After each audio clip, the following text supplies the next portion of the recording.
and welcome to the debate. I'm your host Rafae Iqbal, and in today's episode we'll be deliberating on two very important topics. The first being Pakistani politics, and of course in regards to that the PTI leadership's abusive language and threats that we saw in the public address that was held earlier. In the second topic, we'll be discussing the finance minister, how he addressed the Senate. Coming back to the first topic, the politics, the domestic politics that we're witnessing in the country, and of course how there's heated temperatures in the political landscape of the country. In regards to that, the backdrop of the story being the PTI held a public gathering in Sangjani area of Islamabad, in which the Chief Minister of Khyber Pakhtunkhwa, Ali Amin Gandapur, he hurled threats, expressed aggression and disrespect towards the journalist community as well, towards the state and towards the Punjab government as well. In response, the journalist community responded by condemning the remarks by the Chief Minister Khyber Pakhtunkhwa. They also staged a protest, and there was condemnation from all the journalist quarters of the country, the national press clubs and the different press clubs in the country, and of course the journalist associations as well. In regards to that, the Parliamentary Journalists Association, they staged a walkout from the National Assembly and the Senate as the session was underway in a show of a protest towards the derogatory remarks made by the Chief Minister Khyber Pakhtunkhwa. Also, in adding to that, members of the federal cabinet and parliamentarians, they also expressed concern over the derogatory remarks and the comments made by the Chief Minister Khyber Pakhtunkhwa, Ali Amin Gandapur, and they talked about how PTI has been furthering a politics of agitation and hatred in the country. They have been using indecent language. There were a lot of lawmakers that said that ever since the elections that took place in the country, they've been seeing a pattern from the PTI leadership. They've been hurling accusations, they've been chanting slogans, they've been protesting, they've been using indecent language against the state institutions and the leadership of the country, the other political leaders of the country, and all the members of the parliament and a majority of the members of the parliament from the government side and members of the federal cabinet, they had to say that PTI has been furthering this politics of agitation and hatred for far too long, and it is creating divides in the nation, which is a very bad omen for national unity. In regards to that, the Information Minister and Saffron Minister also held a press conference, and they both expressed strong disapproval for the indecent language by the PTI leadership. The PTI chairman, Barrister Ghauri Khan, he apologized for the remarks made by the Chief Minister Khyber Pakhtunkhwa, Ali Amin Gandapur, whereas the journalist expressed strong concern and hinted towards taking further legal recourse against the Chief Minister Khyber Pakhtunkhwa with regards to the derogatory remarks that he made, which has offended the journalist community. Meanwhile, the President Asif Ali Zardari called for political stability in the country and a need for a collective approach to solving the political, security and economic challenges of the country. Now we'll dive into the topic and into the Pakistani politics and talk about the different aspects relating to these new developments that we're witnessing in the country's political atmosphere. To talk more about this, we've been joined in the studios by geopolitical analyst Faisal. Along with that, we've been joined by senior analyst Farrukh Pitafi.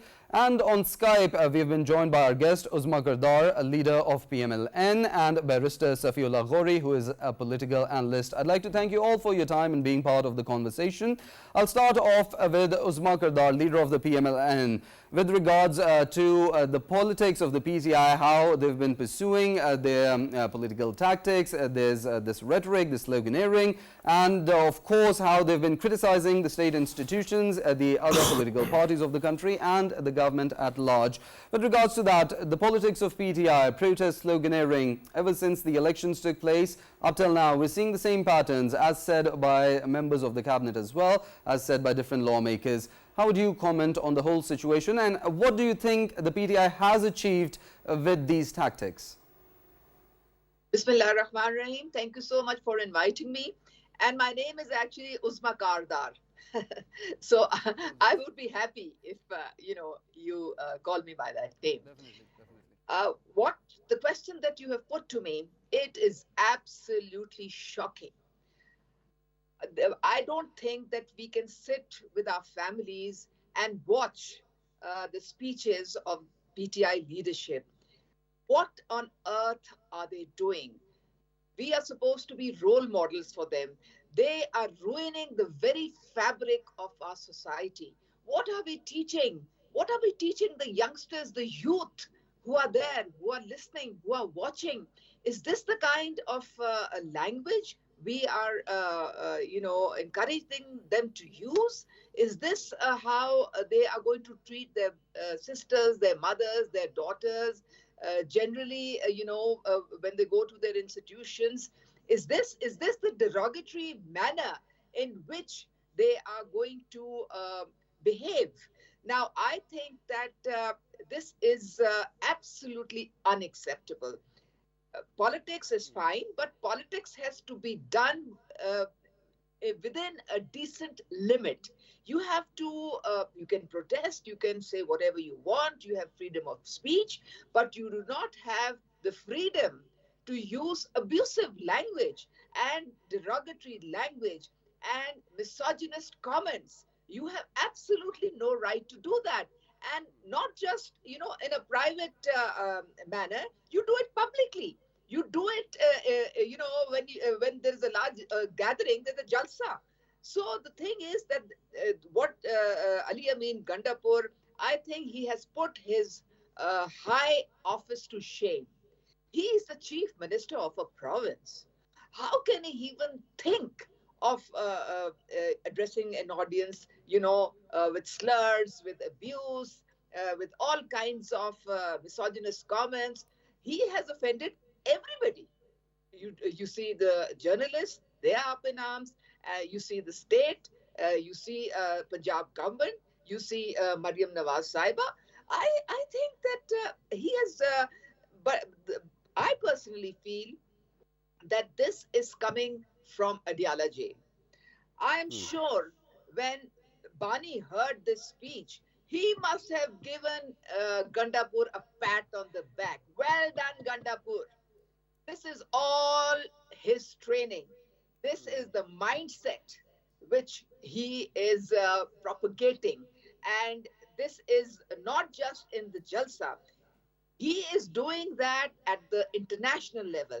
At the international level, you see how our institutions are being targeted, how they are running malicious campaigns against the heads of our institutions, against everybody and anybody. I'm surprised at Maulana. Maulana, for the past decade, has been a victim of their constant abuse. Have you forgotten the way he used to call Maulana Diesel, Diesel, and he used to instigate all the people standing in the Jalsa also to chant Diesel, Diesel, and so on and so forth. I don't know how Maulana could forget all that. But I think that enough is enough, and the people of Pakistan, we are a civilized lot, and we have a heritage in which our forefathers, they gave multiple sacrifices and to create Pakistan. They did not create Pakistan for us to fall into this dismal state and to fall into this gutter kind of behavior. So I think that now we have to put a stop to this.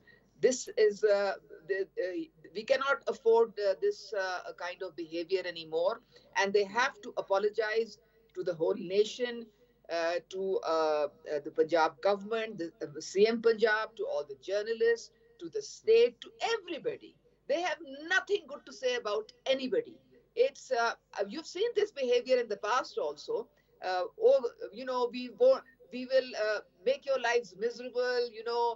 Nobody will marry you, marry your children. You won't be able to go out to the markets. And we've seen the trolling that they do on social media, and the trolling that we've seen in London and in other places also. So this is absolutely unacceptable. We are ruining the values of our future generation, and this has to stop.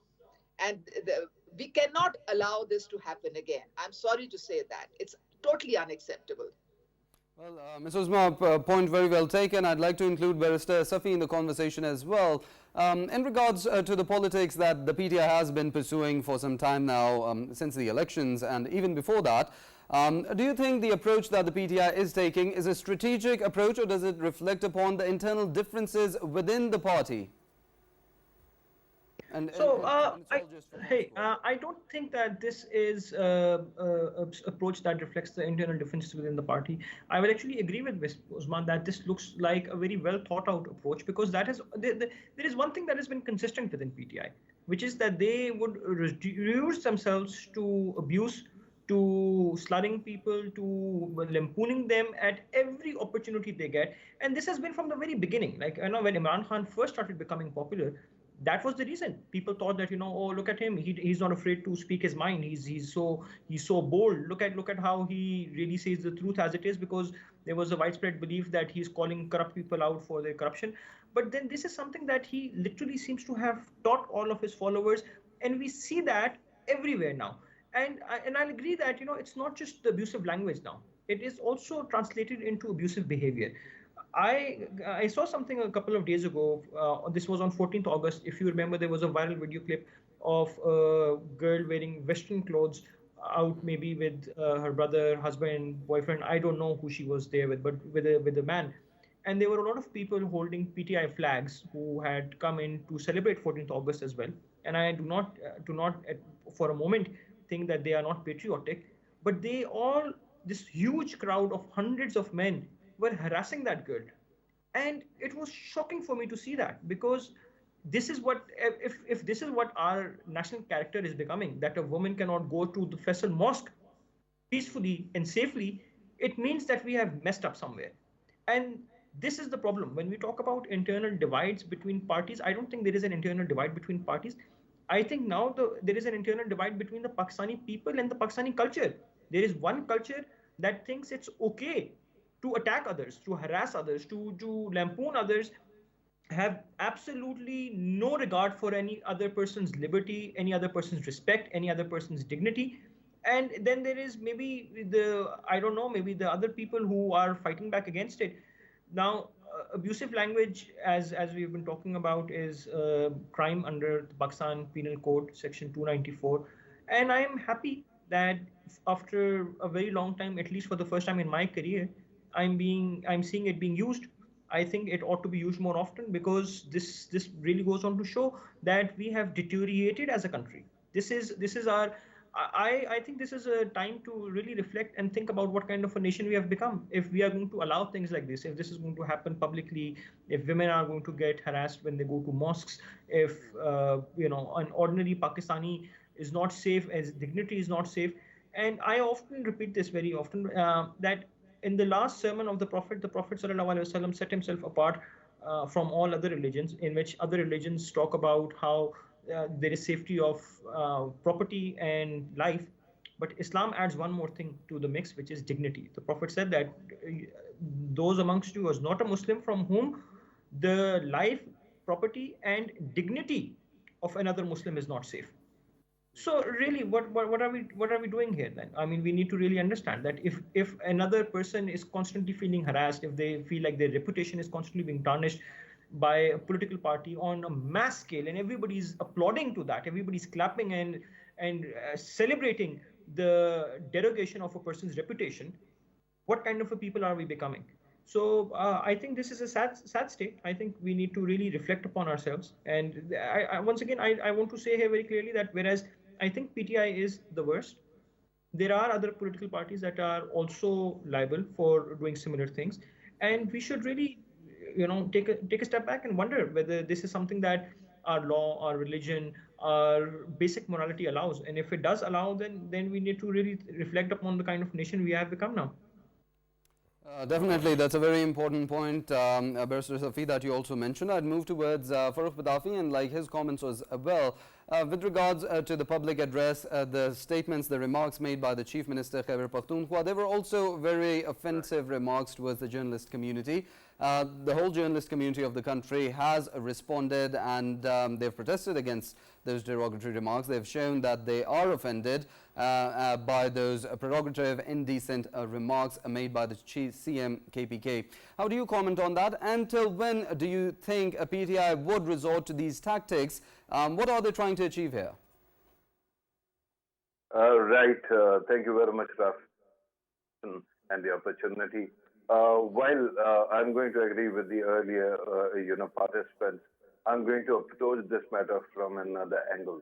I remember the day an audio leak of the founder of PTI came, which actually divulged some personal content which was not appropriate to air. But immediately, what was the chairman's own comeback or founder's comeback? His comeback was that this content is not appropriate for younger minds. What are you doing? Why they are watching? Why are you actually using this kind of content?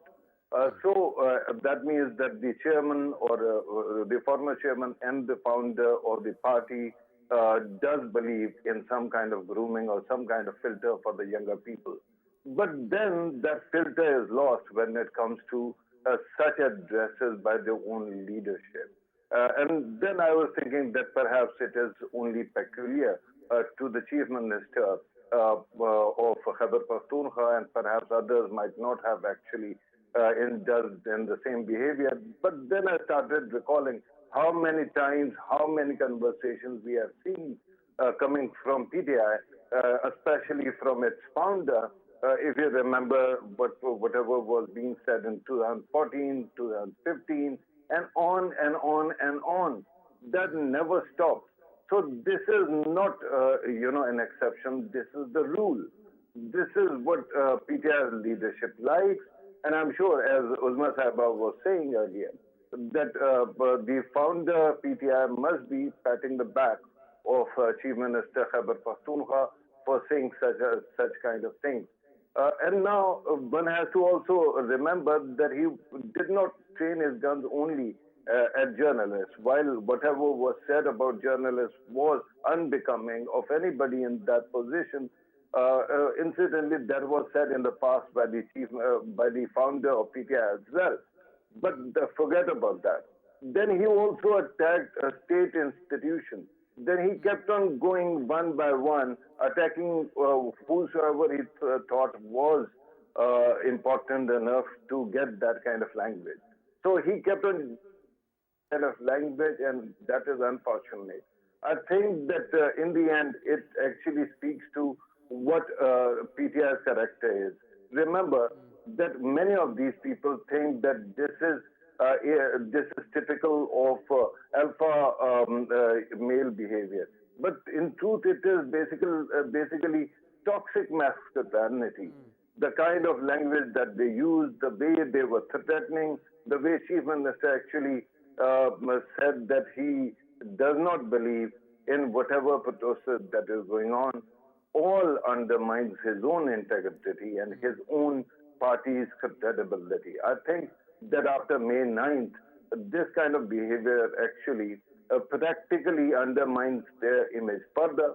And they should remember that there is a saying, when you are in a hole, stop digging. And unfortunately, this is one thing that PTI does not understand.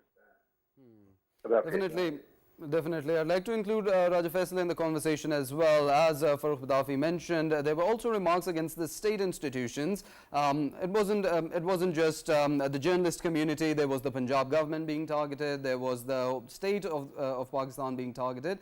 And there was derogatory remarks made against the state institutions as well. Raja Faisal, I'd like your comment. And how would you break down these statements regarding the derogatory remarks made against these state institutions? Yeah, Rafae, it's a very good question, and obviously when we talk about these speeches made by, first of all, we need to look into the person who made the speech, especially, first of all, I just want to draw a line here. When we talk about somebody getting elected from a certain constituency, that person whoever gets elected from whichever the party it is, they actually become the leader of that constituency, and who are sitting in, be it the provincial assembly or be it the national assembly, they are actually leaders from their own constituencies.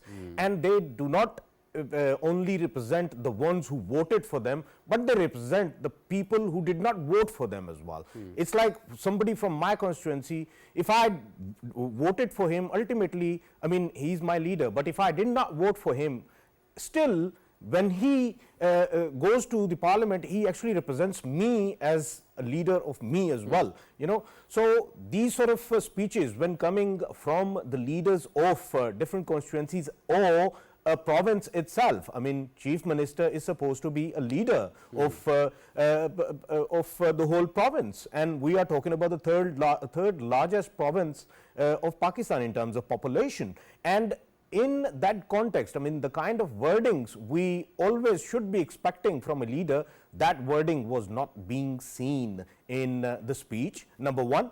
Overall, this is the analysis on the speech. And the secondly, when it comes to, you know, that very leader talking about the different institutions and blaming them, I don't know since when or why this has become a common practice from the political parties that you know, everything they have to blame establishment for, they have to blame the institutions for. This practice must be shunned now, and the very institutions they have been, of course, you know, commenting about, or in their speech they were slurring on, they are the very institutions that are fighting war and terror, that are you know, fighting day and night to make it possible that the people at large of Pakistan, they sleep sound, and this is what in return they are getting. When it comes to, you know, the speeches itself from the other leaders, I mean, I was expecting that after so long, of course, they were having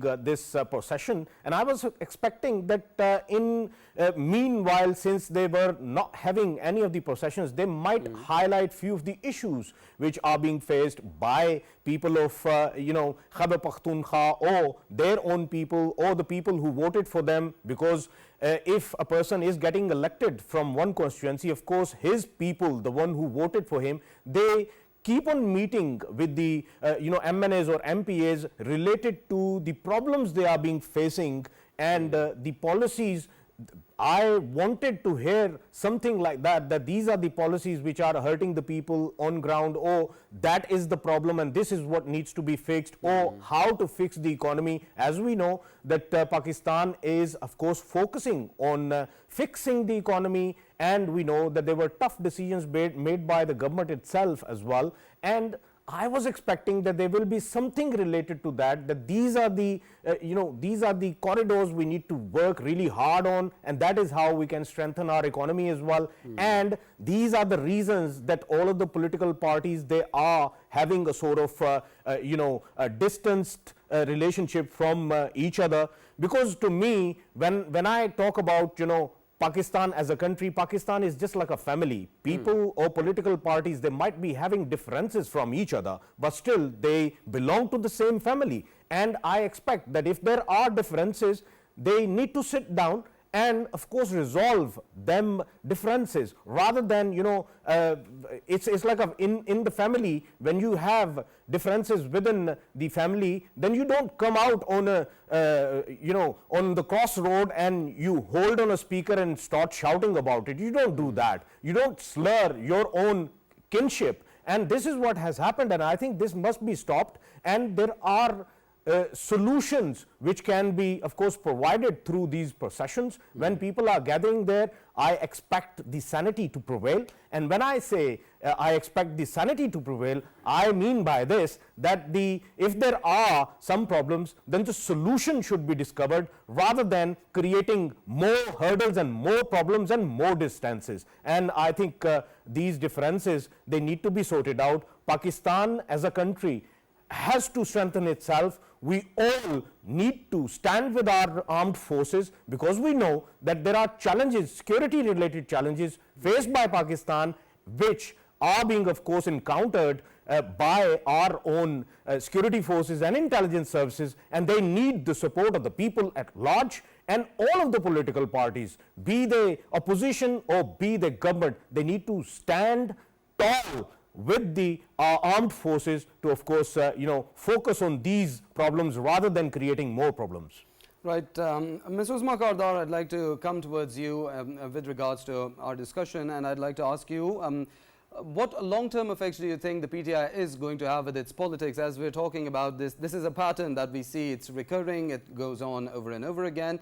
What long-term patterns, effects do you think these patterns are going to have on the party itself, on the workers of the party and the youth, the nation that is watching this party pursue its politics of agitation?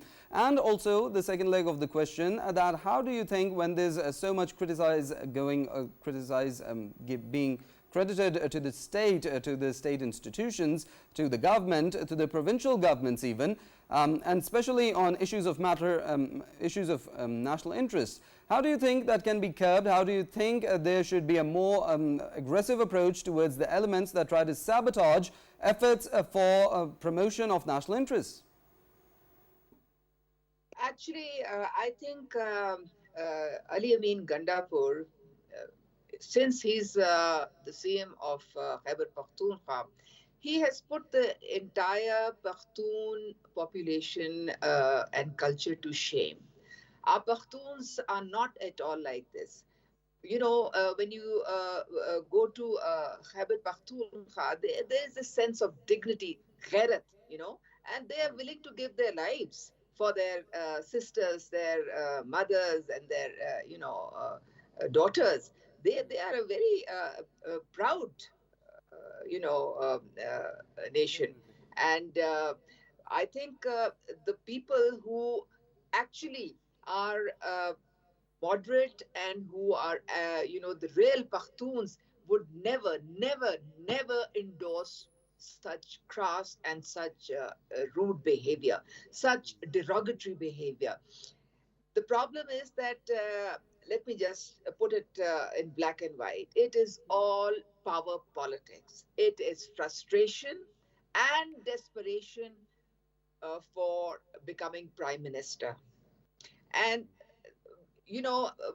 anything and everything that comes in the way has either to be demolished or, rooted out or, disgraced or, trolled or, maligned in every possible way. Now, this is the whole situation. Here, there are saner elements in PTI also. I think if you look at the current chairman of the party, Barrister Ghauri, I can never imagine him using such language. I can quote some other names also. Hamid Khan, I can't think of him using such language. But the problem is that the leader, the main leader, the one who thinks that he is end all and be all of everything, he is so arrogant. He does not entertain any sane voice in the party. He just wants people who are like Gandapur, who are like Murad Said. These are the kind of people he loves, like Hafiz Farrukh. He wants, these hooligans, these people who are, they have no sense of civility, they have no sense of dignity, they have no sense of respect for anybody else. All they want is power. And it is hypocrisy, double standards when they use derogatory language and when they start their campaign against state institutions. Because I remember the 3.5 years was spent, we are on one page, everything was hunky-dory. At that time, when they thought that the establishment, is standing behind them, they were very happy. But now, you lost your power because you could not control your party, you could not control your manifesto, you could not control corruption, you couldn't control anything, you couldn't even control your own wife. I'm sorry to say that. She's also part of the problem. So when you have turned out to be such a big failure, then it is frustration now. It is frustration. How come I'm not sitting on the PM seat? So anything and everything that comes in the way, and of course people are being used like sheep. They're being misguided. They're being turned into misguided missiles. Do you remember the petrol bombs? They justify everything for the people. They say, okay, you attack state institutions, you attack the police, you attack the ranges, you attack Jinnah House, you attack GHU, you attack the ISI offices, you attack the Miawali Air Base. It's all fine. It's all justified. Why? Because your leader is the only one, the Mahatma, who is entitled to be the Prime Minister. How come there's somebody else sitting on that seat? To hell with everybody else. Well, this is not going to happen. I think it is about time, I'm sorry to say, that the ones who inflicted irreversible damage on the state of Pakistan by attacking state institutions on 9th May, they have to be now brought to book. They have to, they have to be tried in military courts. If they have to be punished for what they've done deliberately, by design, by systematic planning.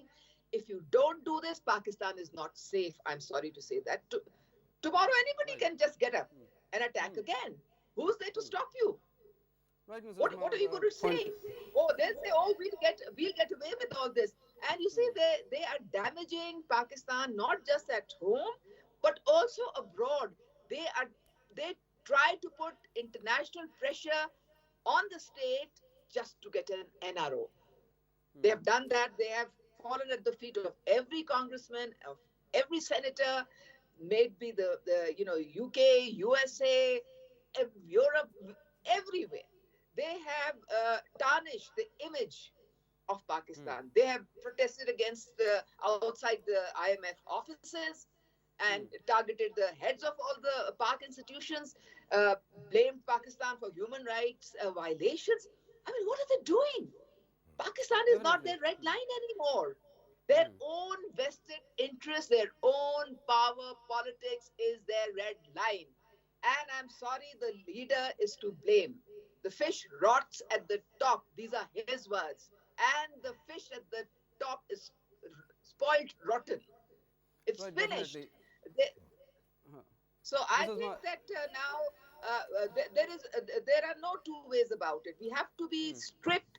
We have to go by the law, by the constitution, and only then, we will come back to the normalcy which we need to get back on track as far as our economy is concerned and as far as our political stability is concerned. Definitely, Ms. Uzma, point very well taken. Of course, those responsible should be held accountable for all those acts and all the propaganda they have been propagating. With regards to that, Barrister Safi, I'd like to come towards you. With regards to what Ms. Uzma was saying earlier, as the PTI, when they define it in black and white, it's just power politics, their desperation to be in power. But with regards to that, when we see those derogatory remarks, those hurls, those slurs that they hurl, and that indecent language they have been using, and when we talk about the pattern that we've seen recurring over and over again, the anti-state agenda, the anti-state propaganda that has been being promoted by that certain party. When we talk about that, do you think there should be defamation against those individuals that hurl slurs against the state institutions? You being a legal expert as well, I'd like your comments on that as well. Thank you, Rafae. Rafae, obviously, I think it goes without saying that there should be defamation charges pressed against everyone who hurls abuses, everyone who makes up stories. This PTI is well known for its fake news engine. And that's something that I've been noticing and I've been trying to speak about for a very long time now. So the way it works is the defamation is only part of what the problem is. The bigger part of the problem is misinformation, deliberate misinformation that is spread with the purpose of depressing the state. So I'll give you an example, and this is something that I've now noticed, and there are many other examples that I'm going to try and bring up. But one particular example is, for instance, the incessant PTI propaganda that Natasha Iqbal, that crazy woman who ran over certain people in Karsaz, Karachi, has escaped justice, that she's run away to Dubai, she's run away to London, the state has failed. Now, a lot of this propaganda keeps coming from PTI accounts. These are PTI accounts that are either just telling people that, PTI is the rightful party, Imran Khan is king, he's the real lion of the jungle, whatever have you. And then you see a lot of anti-state material. But this is not even anti-state. See, if somebody is saying that, let's say somebody has gotten bail and run away to London, that's not particularly anti-state, but it's false news. And the purpose, the reason today, by the way, the bail was dismissed. Natasha Iqbal's bail. She's still behind bars. Justice is being served, as is being done in many other cases. But the impression that they want to give to susceptible minds is that Pakistan as a state has failed. The courts have failed. The bureaucracy has failed. Our economy is sinking, even though the dollar has been stable for over 1 year now, even though inflation rates are going down, even though the stats show that Pakistan is actually statistically doing all right. But they want to keep telling you that no, the state is failing, the state is getting destroyed, and the only way to save this failing state is to bring in the Messiah, who's now currently in Adiala jail. Only when the Messiah comes, only then will the state be fixed. And there is a large cult following that believes that actively believes all these false lies, that will have you believe that no, Pakistan is in fact going through breakneck inflation, which has now essentially stopped. But they want to continue telling you that no, there is still breakneck inflation, that there is no justice, people are running out of the jail, criminals are amok, there are terrorist attacks, Pakistan is failing every diplomatic effort. And the most hurtful thing that I have seen coming from PTI quarters, which I feel is the height of misinformation, and the one thing that Pakistan does need to take them to task, and also shows the general incompetence of PML Nawaz in the sense that they are unable to address these matters, is the issue of Pakistan's alleged support for Israel. Now, the funny thing is, there's a lot of online propaganda that says that Pakistan has been supporting Israel, Pakistan is not using its military might to stop the genocide in Gaza, Pakistan could, that apparently Pakistan stays quiet when it has to. That's not the case. These are all lies. Pakistan has been very vocal. Pakistan has been extremely supportive of the Gaza cause. And there is one person who Israel seems to support more than anyone else, which is Imran Khan. The recent article in Times of Israel says that Imran Khan is in fact their most preferred leader. He is the one person who can normalize Pakistan-Israel relationships. And something, once again, that I'm very surprised about, which PML-N never talks about, is that, and Ms. Uzma was just mentioning that they've reached out to all sorts of congressmen in the UK, in the US. The first person who wrote a letter from the US Congress to the rest of the Congress was a congressman named Brad Sherman. Brad Sherman is the head of the US-Israel Allied Caucus. He is essentially the head of APEC in the US. Literally, the one organization that is propping up the entire Israeli war machine is APEC in the US. And he is the head of APEC. The head of APEC is writing directly to the US Congress saying, release Imran Khan. And for some reason, the other parties don't talk about it. Nobody seems to know. It's a simple Google search. Like, you can just go on Google, write the name of the person who wrote a letter, and figure out what his other credentials were. And this is what's shocking, that all of this turns against him, against the government. He himself has more Israeli support than any Pakistani does. And instead, what we see coming from his party is this entire deflection saying that, no, the other parties are in fact Israeli agents, and we are the true representatives of Pakistan and of Islam, and we are the ones who will go and say point very well made, of course. As we're running short on time, I'd also like comments from the other analysts that we have on our panel. Farrukh, Pitafi, I'd like your comment as well regarding this game that the PTI has been playing. I'm calling it a game because the way they're doing politics seems like a game, and because they're being irresponsible. And there was a game called hide and seek. It's more like they're playing hurl slurs and hide. How do you comment on that? Right. I think that your description is quite apt. But my humble submission is that while we are addressing whatever was PTI doing and has been doing in the past many months and years, I must also point out that because political parties are run by mortals, every phenomenon of this kind is temporary, or it eventually loses steam. But I have another concern, Rafae. And I keep on looking back into history, Pakistan's history, and I keep on seeing this archetype, of toxic masculinity repeatedly coming to the fore. And I then ask myself, why is it that when Bhutto Sahib was very popular, he was using similar kind of language? Why is it that although PML-N's leader never used that kind of language, but there were others around him, they kept on using that at a given time? And now, why is it that when you talk about PTI, again, a party which seems to be appealing to the same kind of demographic, now that is using that kind of language?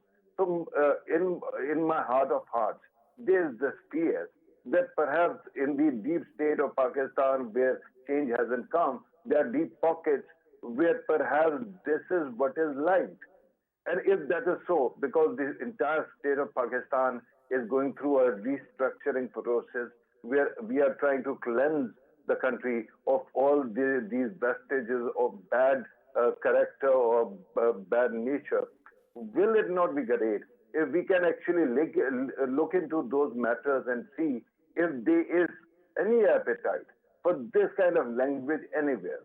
That should be actively discouraged, and people who still want this kind of language to be used, or this kind of toxic to permeate all the borders, should they not be removed from wherever they are?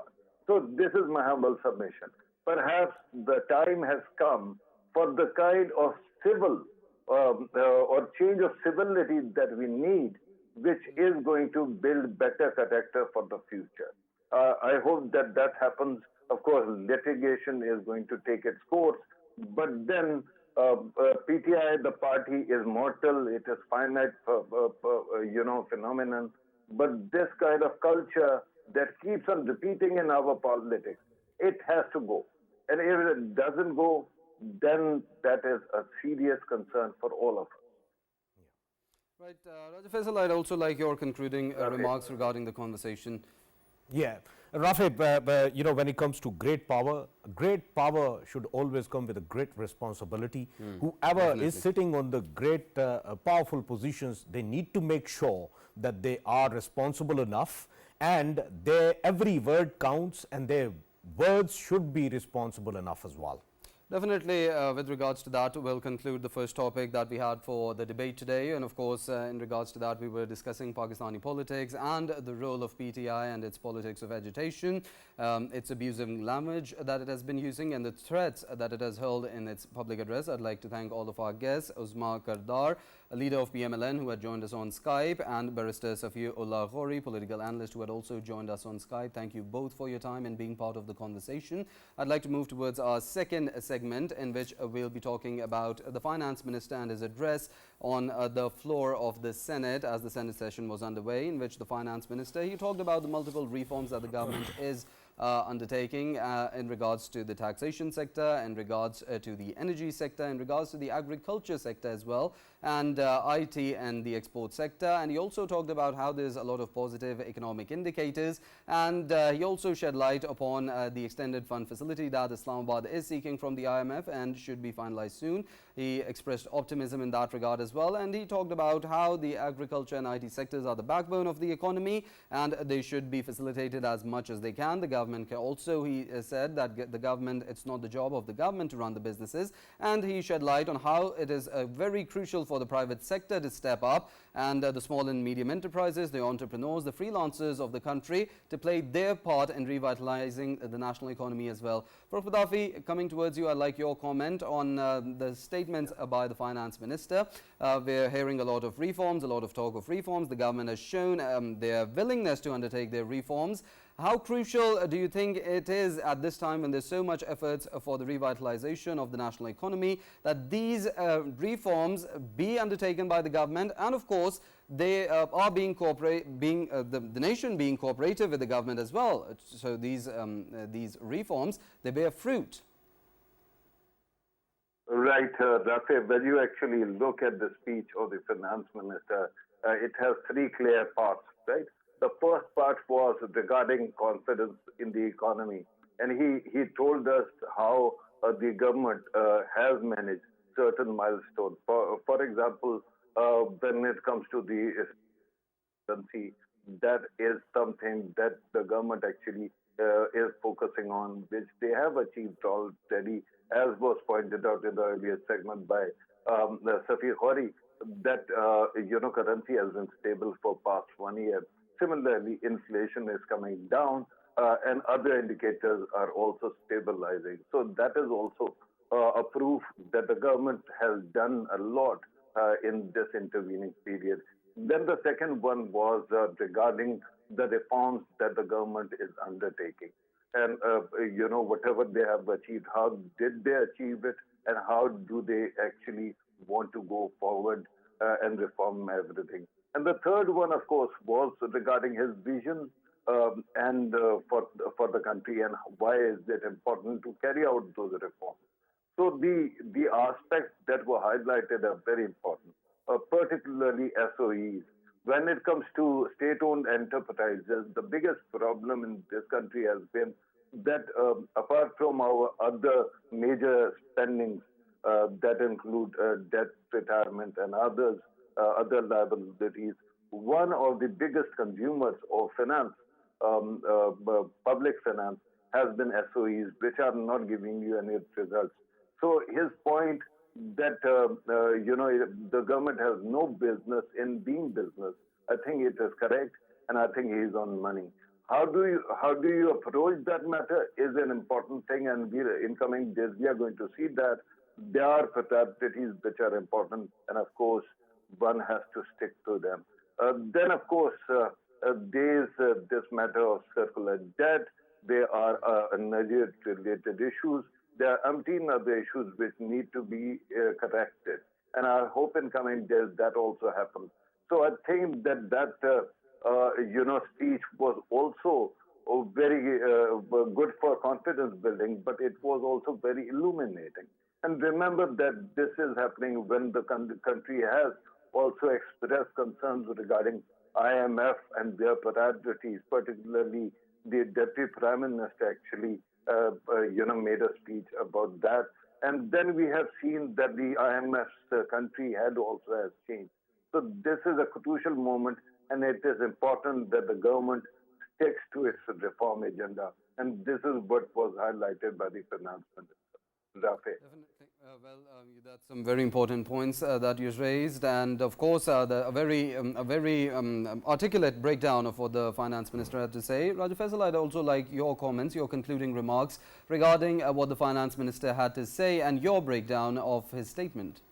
Yeah, Rafae, Farrukh was right on the target. I mean, he has actually broken down it to where it should be, and I think it was the presser itself, the statements coming from the Mohammad Aurangzeb, the Finance Minister. It was important time, and of course, at that hour when we know that the government is actually making it possible that Pakistan's economy can be back on the track. So he has highlighted all of the problems which are being faced by Pakistan's economy, and I think he has given the move forward way, and that way forward needs to be adopted at any cost. And of course the recommendations, when we talk about most of the recommendations, they are of course agreed upon with the IMF, and I think that needs to be carried out, and our economy needs to be back on the track, and it must recover itself. Well, definitely, and there's a lot of efforts ongoing for that, and of course may God help the government in what they are trying to achieve with regards to the revitalization of the national economy. And with regards to that, I'd like to thank both of our analysts, geopolitical analyst Raja Faisal and senior analyst Farrukh Pitafi. Thank you both for your time and being part of the conversation. Of course, that was the breakdown of the second topic with regards to the Finance Minister's statements regarding the different reforms that the government is undertaking and how there needs to be cooperation for these reforms to become effective. That's all that we have from the debate for you today. See you same time tomorrow. Till then, take care.